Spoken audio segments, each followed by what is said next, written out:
I was born in Saudi Arabia to parents who were teachers. They taught all around the Middle East for a long time, and towards the end of their career, they moved to Gaza, where they raised me for most of my formative years. I went to primary school and middle school and some of high school in Gaza. Have many friends, and all my family is in Gaza. What has been your family's reaction to the news today? Um, it's it's difficult to explain just because it feels unreal. It's been a very long time since this whole situation has been going on. Um, and the last hours before a ceasefire takes effect is when it turns into a full-scale slaughter. In November 2023, the house next door was bombed to us, and that left almost 60% of our family home destroyed in Jabalia, North Gaza. And my nephew was injured, and my family miraculously made it out.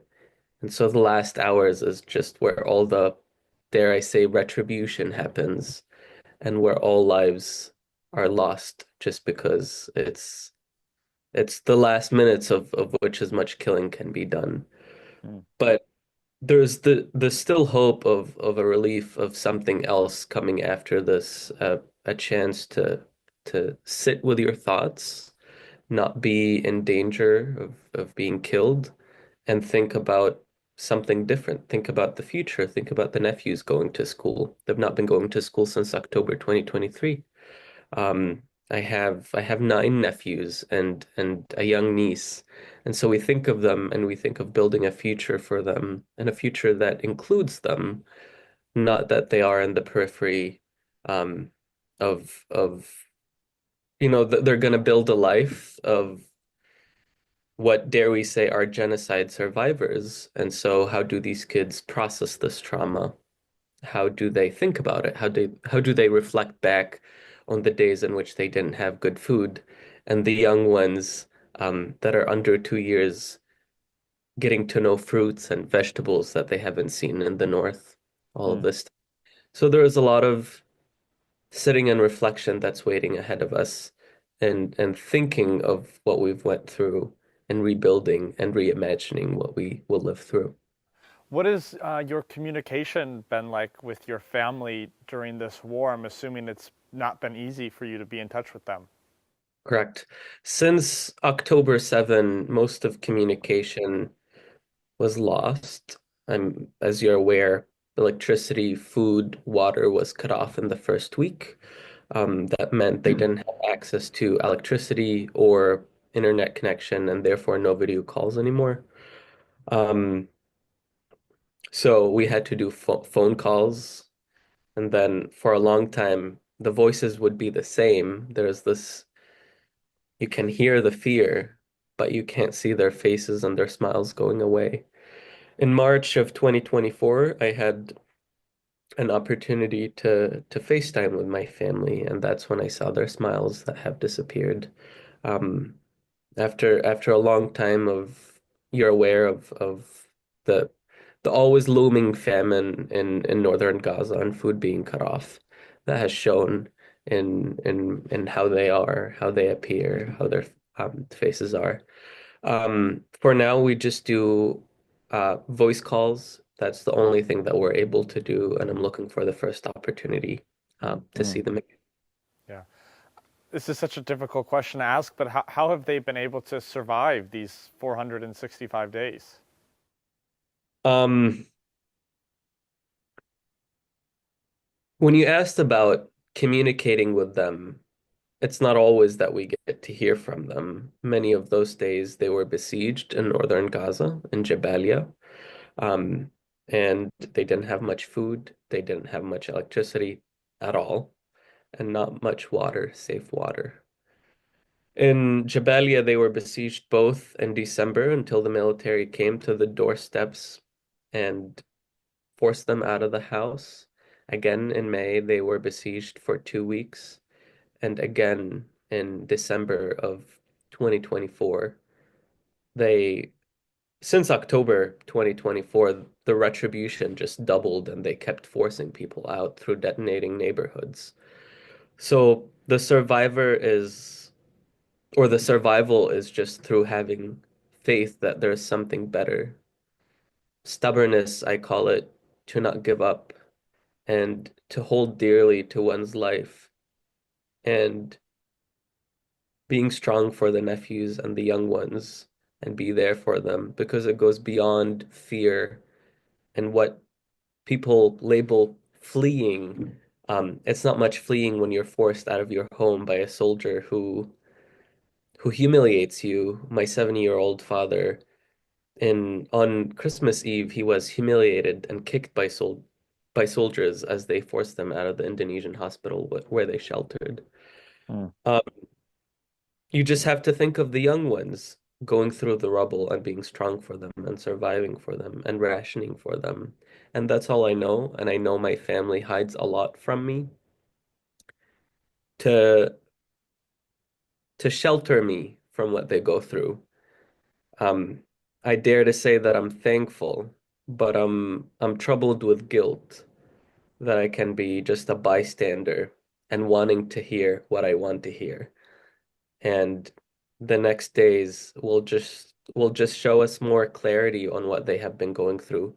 There are 46 days, at least 46,000 people were killed, and the Lancet said that's underestimated by 40%. And so at least the figures confirm that 100 people were killed in a single day for the past 460 years. It's going to be a lot of digging through the rubble and finding more people and praying for them, thinking for them, and Hmm. holding their families dearly. Do you have hope that throughout these next 6 weeks and this phase one of the ceasefire agreement, that there will be another agreement to move on to phase two and that this war could potentially finally end? Do you think that this is maybe the beginning of the end today? I remember the Palestinian American poet Mahmoud Darwish saying, "The only disease that we Palestinians suffer from eternally is hope." And that's something that we can't lose sight of and we can't lose at all. It's just keeping hope, keeping resilient, thinking of the ones we lost, and just finding a way forward in which we cope. This day only, I have a cousin of my father. His name is Ra'fat Salha. He is at the head of the Independent Commission for Human Rights office in Gaza. And his family today, all of them, his kids, four kids, his wife, were killed along 12 other members of his in-laws' family. He is a human rights lawyer, and he was just killed today on the 15th of January. And so you think of what comes next of looking through hope and having the people that fight for equality and dignity and human rights for all, having to gather themselves and hold the memory of their loved ones and just move on in a way of holding your story dear, but keeping hope that there's a better tomorrow. And that's what we can hope for. That's what we can advocate for. We can hold the story with honesty and respect and reverence and think of all the ones that we've lost and what we want the nephews, what we want the kids to have for tomorrow, because it can't be forever like this. But we Hmm. can't shield them from the truth and the reality that they've gone through.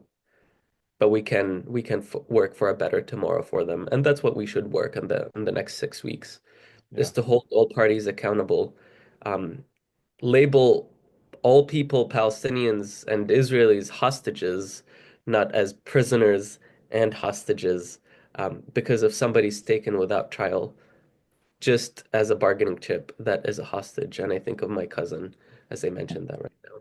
How do you I can't imagine how you stay focused living here in Minnesota, having all of your family out there in Gaza. How do you how are you just able to keep going about your daily life? I'm sure those days where you don't hear from your family are excruciating because you have no idea if they're still alive.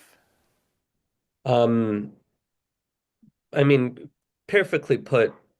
There's two things. I've been to boarding school abroad in which I had many sleepless nights, thinking about my mom. I left home at 15, and so there was a lot of growth there. But in October 2023, I had one of the last video calls I had my with my dad. I was doing math. I do a lot of math classes here in college. And as I was sort of multitasking, my dad was telling me and my sister, who lives abroad too, whatever happens, you have to keep going. It doesn't stop here. There is a future, and you are on a mission to keep going. And of course, yeah, whatever, Dad. But as you hold them in the light, as you hold them dearly, you still refuse to be a victim. You still, if all colleges and universities in Gaza were destroyed, that doesn't come to haunt me here, even with my education, to be stripped away from me here in Minnesota. I am surrounded by love and support and family here in Minnesota. I've made my allies and people that love me and appreciate me, and I keep thinking of them and I hold them dearly and I appreciate them and they help me carry my mission forward that my dad told me to keep going on. Do you hope now? Does the news today give you some hope that you're going to be able to finally see your family in person again?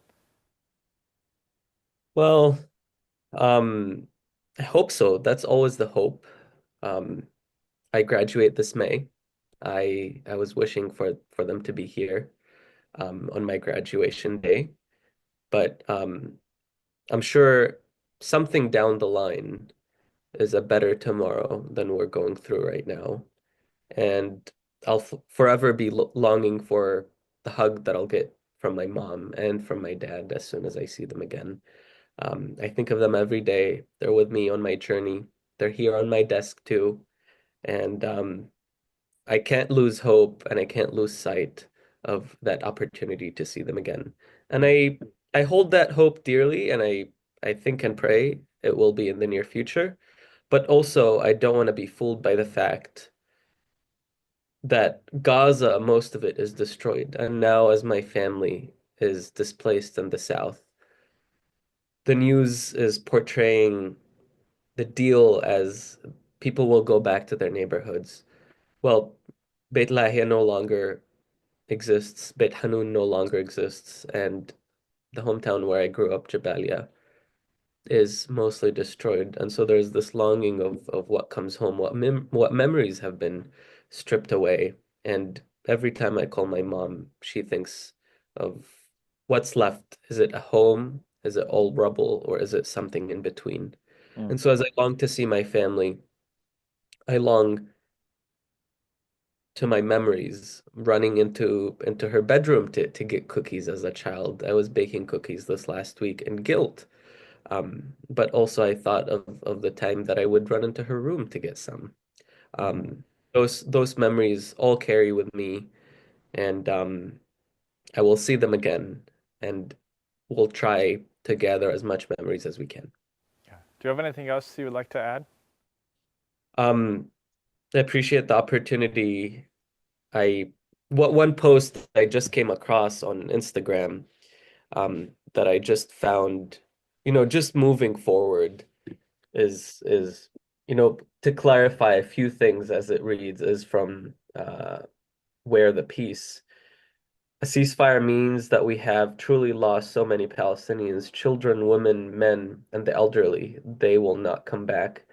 A ceasefire means a small barefoot boy searching for his mother's remains under the rubble. A ceasefire means an entire population without roof over their heads. A ceasefire means we will continue to boycott. A ceasefire does not mean your silence. A ceasefire does not mean that this is over. We will never forget the world's most live-streamed genocide. And so as we move forward and as we try to put this behind us, we think of everybody that we lost and we think of all the memories that will be formed and will be remembered, and we will not lose sight of thinking of people as people rather than as numbers and figures, and we will continue to advocate for them, remember them for their names. Sadly, there are so many names, but we have a moral obligation to not put this behind us, but carry it forward with us.